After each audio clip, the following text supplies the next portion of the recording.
Hey guys, Daniel Lyttle here again with your weekly success tip. So let's talk about getting out of your comfort zone, right? Whatever it may be in life, whether it's your relationship, whether it's your workout program, whether it's your lack of exercise and your comfortability not investing in yourself. So here, the smallest circle, we have our comfort zone. That's where we like to live. That's where life is really cushy. We don't have to push ourselves outside, you know. Someone invites you to a party on the weekend, you might only know 2 people or 3 people, and no thanks, I'd rather not.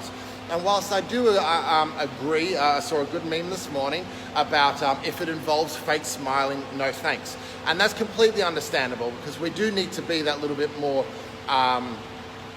in touch with ourselves and not afraid of saying yes or no to better resonate with who we are.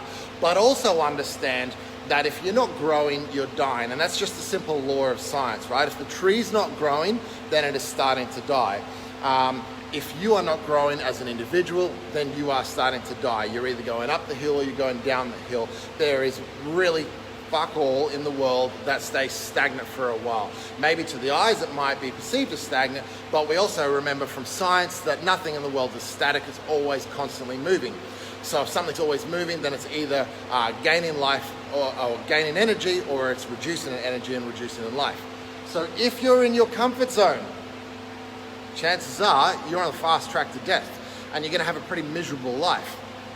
But we stay in our comfort zone because we're afraid of fear. Stepping out of our comfort zone really gets that adrenaline, that anxiety up. And a lot of us are afraid of stepping outside of our comfort zone because of all the what ifs. Most of those what ifs come from the brain and from self-talk, which is one of the reasons why no can'ts allowed in this gym, because can'ts, C-A, wow. Okay. Fear, right? You don't want to be living, or you don't want to be afraid of fear, basically. You want to get out there and try something new, you know? Go salsa dancing, rent a paddleboard up and down the Brisbane River, go for a bushwalk, speak to that stranger that you see every day, buy someone a cup of coffee. The other day I was buying a coffee and the lady in front of me, her credit card wasn't working or whatever. I was like, it's fucking $5, who cares? Have a coffee on me. And then that saves her 20 minutes of trying to organize money in her other account and then trying to transfer and make shit happen. It's like, no worries. So once you break through that barrier of fear, now we start learning something new. So if you're listening to an audiobook, or you're reading a great book, or you're watching inspiring YouTube videos, or if you're listening to great podcasts, and they're feeding your brain, they're training your brain, just like a bicep curl. Your biceps are starting to get stronger, your brain and your will are starting to get stronger. So now all of a sudden the fear starts becoming learning, and then once we have mastered that new talent, we now have a new comfort zone, and we have grown as an individual. And you keep repeating this through life, and you're less likely to die. Great quote from Bob Proctor, I think it was.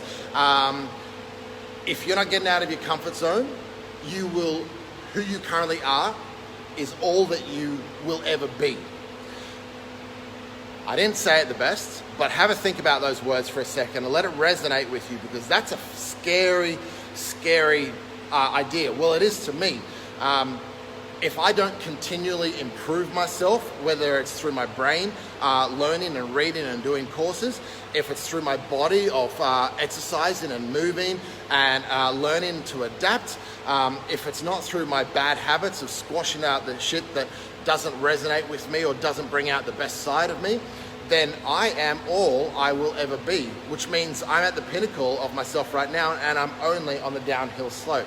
And I'm not ready to die yet, and hopefully you're not ready to die yet either. So make sure you're still growing as an individual, and then leave that downhill slope for the latest possible. So I hope that made some sense. Can'ts, C-A-N-T, S. I do know it. No can'ts allowed. Get out of your comfort zone. Don't be afraid of fear. Learn to harness fear to really grow and enjoy that adrenaline as you do push out. Just like that first kiss.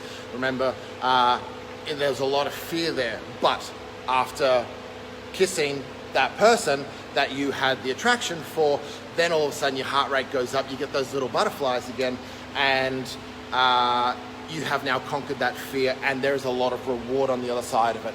Like asking your boss for a raise. You have that fear, but then the boss says, yes, okay, you've earned it, and now you have achieved more with your life. You've got a bigger pay packet, you can do more things with your life. There's lots of different examples of how just pushing that comfort zone, not being afraid of the fear, gets you into a new comfort zone, and now this is you instead of this is you. And you keep doing that, and you're gonna have an amazing life. So be good to yourself, because you two will be together for a while.